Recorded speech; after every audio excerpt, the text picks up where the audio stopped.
요즘 들어 부쩍 은퇴 이야기가 많이 들리잖아요. 예전에는 은퇴라고 하면 뭔가 충분히 쉴 만한 시기가 와서 기분 좋게 자유를 누리는 느낌이었는데 정작 내 차례가 되고 보니 생각보다 만만치가 않더라고요. 공직 생활 30년, 의료 현장에서 25년 넘게 근무했다면 여유 있는 노후가 펼쳐질 것 같다고들 하시지만 현실은 꼭 그렇지만도 않은 거죠. 직장 다닐 때는 월급이 들어오고 어느 정도 계획대로 돈을 모았다고 생각했는데 막상 퇴직을 하고 나면 매달 일정하게 들어오는 수입이 없으니까 심리적으로도 불안하고 예상치 못한 지출이 늘어서 결국 부담이 커지기도 해요. 그래서 오늘은 공직과 의료 현장을 오랜 시간 누빈 한 부부가 은퇴 후 어떤 고민에 부딪혔는지 그리고 그 고민을 어떻게 풀어나가고 있는지를 편하게 말씀드려 보려고 해요. 뭔가 거창한 전문가의 조언이라기보다는 나도 저렇게 느꼈는데 하고 공감하실 수 있는 일상 속 이야기로 풀어낼게요. 그리고 제가 아는 사례 3가지를 곁들여서 말씀드릴 테니 혹시 비슷한 고민을 하고 계신다면 참고해 보셔도 좋을 것 같아요. 1. 갑작스럽게 끊긴 월급과 새로운 지출의 공포 계산이 다르더라고요. 공무원으로 일하면 연금이 있어서 좀 더 안정적이라고들 하시죠. 물론 일반 회사에 비해 상대적으로 안정성은 있을 수 있어요. 그런데 문제는 내가 기대했던 만큼의 연금 수령액이 아닌 경우도 있고 연금을 받기 전까지의 소득 공백기가 생길 수 있다는 거예요. 또 부부가 모두 은퇴를 하면 갑자기 일정하게 들어오던 월급이 사라지는 동시에 이전에는 생각하지 못했던 지출 항목이 늘어나기도 해요. 예를 들어서 사례 1로 제가 아는 민수 씨 가명 얘기를 좀 해볼게요. 민수 씨는 30년 넘게 시청에서 근무했어요. 직장 생활을 하면서 매달 조금씩 적금을 들었고 공무원 연금이 있으니 큰 걱정이 없겠지 하고 생각했대요. 그런데 60세가 되고 퇴직을 하자마자 제일 먼저 느낀 게 이제부터 매달 들어오던 월급이 없구나였다는 거예요. 마음 한구석에서 알긴 알았지만 실제로 받던 급여가 뚝 끊기니까 상실감도 크고 막연히 모아놓은 돈이 이제부터 조금씩 까먹어야 하는 돈이 된다는 현실이 확 와닿더래요. 거기다 아내분도 오래 근무했지만 병원 근무 퇴직 후에도 당장 재취업이나 파트타임으로 돈을 벌 엄두를 내기 쉽지 않았다고 해요. 몸이 예전 같지 않고 주위에서는 좀 쉬어도 되지 않겠냐 하고 말리기도 하고. 그런데 문제는 은퇴를 하고 나니 오히려 병원비, 약값, 각종 취미생활 그래도 부부가 집에만 있기는 뭐하니까요 해서 지출이 더 늘더라는 겁니다. 공무원 연금이 있다고는 해도 이게 막상 생활비로 쓰면 시간이 갈수록 빈틈이 생겨서 보충이 필요해지는 거예요. 그럴 때마다 주식이나 펀드 같은 투자라도 해볼까 하고 생각하지만 잘 모르는 분야에 섣불리 뛰어들었다가 손해를 볼까봐 겁이 나죠. 그래서 민수 씨는 본인 스스로 내가 은퇴 준비를 좀 더 구체적으로 했어야 했는데 하고 후회를 많이 했다고 합니다. 이 직장에서의 나와 은퇴 후의 나 사이의 괴리 내가 뭘 좋아하는 사람인지 이제 와서야 생각해요. 이번에는 간호사로 오래 일하신 분들의 이야기를 좀 해볼게요. 의료계는 업무 강도가 강하기도 하고 교대 근무 때문에 정신적 신체적 피로도가 높기로 유명하잖아요. 그러다 보니 막상 은퇴할 시기가 되면 이제 좀 쉬면서 내 시간을 가져야지 하는 기대가 큰데 정말 다 내려놓고 쉬게 되었을 때는 진짜 내가 뭘 하면 행복한 사람이지? 하고 당황하게 된다고 하더라고요. 사례 2로 말씀드릴 분은 수민 씨 가명입니다. 25년 넘게 간호사로 일했고요. 남편분도 다른 곳에서 열심히 일하시다가 은퇴를 하셨대요. 둘 다 오래 근무하느라 모아놓은 돈도 조금 있고 퇴직금도 받았으니 처음엔 이제 여유롭게 여행 다니고 취미생활 하면서 편안하게 지내자 이런 생각이었대요. 그런데 문제는 취미생활은 좋긴 한데 어느 순간부터 내가 너무 한가하다는 느낌이 들어서 초조해진다는 거예요. 특히 간호사 시절에는 늘 긴박한 환경에서 환자를 돌보고 잠도 제대로 못 자고 오랫동안 서 있기도 하고 바쁘게 돌아다녔죠. 그런 생활을 20년 넘게 하다가 갑자기 정적인 삶으로 훅 전환이 되니까 본인의 역할 상실감이 한 번에 확 오는 거죠.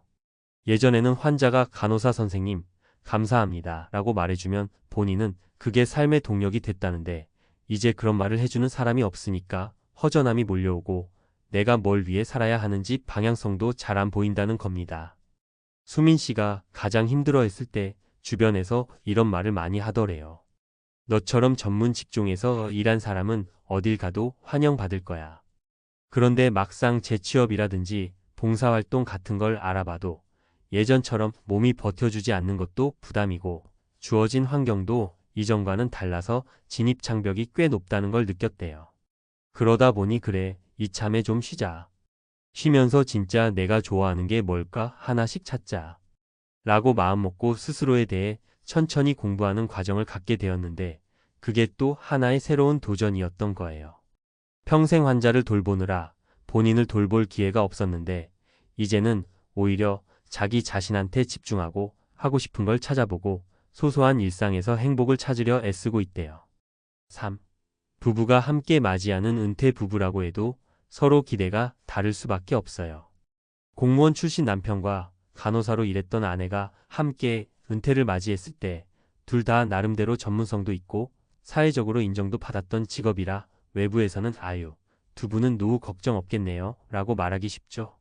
하지만 실제로는 앞서 말한 것처럼 경제적인 부담, 역할 상실감, 건강 문제, 취미와 여가를 어떻게 보내야 할지에 대한 고민 등 온갖 현실과 부딪히게 됩니다. 무엇보다 두 사람이 함께 집에 있는 시간이 많아지다 보면 부부 관계에서 크고 작은 갈등이 생길 수도 있고요. 사례 3로는 실제로 은퇴 후 거의 매일 얼굴을 마주하게 된 부부의 이야기를 들려드릴게요. 남편 영진 씨가 겪는 공직 생활 중에는 일이 바빠서 집안일이나 자녀 교육에 크게 관여하지 못했대요. 아내분은 간호사로 교대 근무를 하면서도 틈틈이 집안 살림과 자녀 양육에 더 많은 책임을 져왔고요. 그런데 이제 남편이 은퇴하고 집에만 있으니까 처음에는 이제야 부부가 함께 시간을 보내는구나 하고 기대가 컸대요. 그런데 막상 부부가 함께하는 시간이 늘어나니까 서로에게 익숙하지 않은 점들이 많이 드러나더랍니다. 예를 들어 남편은 직장에서의 관행대로 집에서도 뭔가 지시를 하듯이 말하는 습관이 있고 아내는 긴 시간 동안 병원과 집안일을 병행해 오면서 생긴 나름의 살림 루틴이 있는데 남편이 뜬금없이 간섭을 하면 스트레스를 받는 거죠. 그럼 사소한 말 한마디가 언쟁으로 번지기도 하고요. 같이 보내는 시간이 많아져서 좋을 줄만 알았는데 그게 또 다른 도전이 될 줄은 몰랐다며 웃으시더라고요. 결국 영진 씨 부부는 우리 둘 다 심리적으로 힘든 시기를 지나고 있다는 걸 인정하자. 30년 넘게 각자 다른 역할을 하고 다른 방식으로 살아왔으니까 그거 맞추는데 시간이 걸릴 수밖에 없다고 합의를 했대요. 그래서 요즘엔 간단하게 우리가 같이 해보고 싶은 것들 리스트를 만들어서 주 12회씩 실제로 실행해보고 있대요. 산책이나 등산, 쿠킹 클래스, 문화센터 강의 같이 부담 없는 활동부터 시작해보니 서로의 기분이나 생활 패턴을 파악하는 데 도움이 되더랍니다. 작은 목표를 잡고 하나씩 함께 해내면서 이전에는 몰랐던 부분에서 서로에게 고마움을 느끼게 됐다고 해요. 정보와 함께 드리는 제안. 퇴직 후 재정 설계는 구체적으로 월 수입이 줄어드는 상황에서 예상되는 지출을 꼼꼼히 따져보시고 공백 기간 연금을 받기 전까지 혹은 퇴직금 등 큰 돈이 들어오기 전까지에 대한 대비책을 마련하는 게 중요해요. 예금, 적금, 연금 상품을 어떻게 활용할지 혹은 소규모로라도 어떤 부업을 할 수 있을지 미리 고민해 보세요. 역할 상실감과 정체성 제왕 및 평생 일을 해오셨다면 은퇴 후에 스스로를 사회적 역할이 없는 사람으로 느낄 수 있어요. 이때 봉사활동이나 취미 모임 같은 새로운 역할을 찾으시면 자신감 회복에 도움이 돼요. 남들 앞에 너무 거창하게 설명할 필요 없이 하루하루 오늘은 뭘 해볼까? 를 떠올리면서 조금씩 시도해보는 거죠. 부부관계의 재정립 퇴직 후 갑자기 함께 있게 된 부부가 오히려 자주 다투게 되는 일이 흔해요.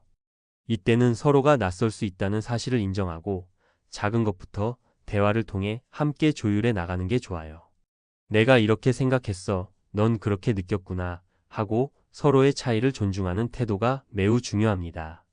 건강관리와 취미개발 60대부터는 언제 어떤 질병이 찾아올지 몰라요. 그래서 주기적인 검진과 꾸준한 운동은 필수예요. 또 내가 얼마나 건강하게 생활하느냐에 따라 활동 폭이 달라지므로 운동이나 건강식, 스트레스 해소법 등을 부부가 함께 실천해 보는 게 좋죠. 취미도 마찬가지예요.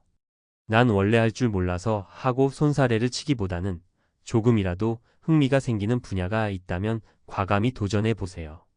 은퇴 후 삶을 구체적으로 그려보지 않으면 막연히 나중에 편히 쉬겠지 정도로만 생각하기 쉬워요. 하지만 현실은 무척이나 다양한 문제를 동시다발적으로 던져줍니다. 한편으로는 오랜 직장 생활로 인한 지친 몸과 마음을 쉬게 해주면서도 또 다른 한편으로는 늘어나는 여유 시간을 무언가 의미 있게 채워야 한다는 부담감이 있거든요. 가장 중요한 건 내가 은퇴 후에도 여전히 성장하고 발전할 수 있다는 믿음을 가지시는 거예요. 누군가는 평생 해보고 싶었던 일을 찾기도 하고 어떤 분은 늦게나마 대학원에 입학하거나 글쓰기를 시작하거나 소소하지만 내가 좋아하는 것들을 꾸려나가죠. 길게 보면 우리 앞에 남은 인생이 수십 년이 될 수도 있는데 이 시간을 어떻게 보낼지 스스로 선택할 자유가 생긴 거잖아요. 직장 생활을 하면서 한 번도 스스로에게 집중해 볼 틈이 없었다면 지금부터라도 천천히 해보시면 어떨까요? 처음부터 확실한 해답이 나오지는 않을 수도 있지만 어제의 내가 몰랐던 오늘의 나를 하나씩 발견하는 재미가 있을 거예요. 분명 은퇴는 낯설고도 두려운 사건일 수 있어요. 하지만 그 안에 기회도 숨어 있죠. 몇 달 혹은 몇 년간 시행착오를 거치다가 결국에는 여러분만의 은퇴 라이프 스타일을 찾게 되리라 믿어요. 재정 설계, 건강 관리, 부부 관계, 새로운 도전 등 놓치기 쉬운 부분들을 미리미리 챙겨 놓으면 은퇴 후에도 보다 안정적으로 그리고 내 인생을 주도적으로 즐길 수 있으리라 생각합니다. 부디 이야기가 조금이라도 공감이 되고 참고가 되기를 바랍니다. 이제는 어깨 짐을 조금 내려놓고 다음을 준비하는 과정에서 소소한 기쁨을 많이 발견하시길 응원할게요. 은퇴 후에도 나에게 주어진 시간을 더 깊이, 더 풍성하게 쓸 수 있다는 걸 꼭 기억하시길 바랍니다.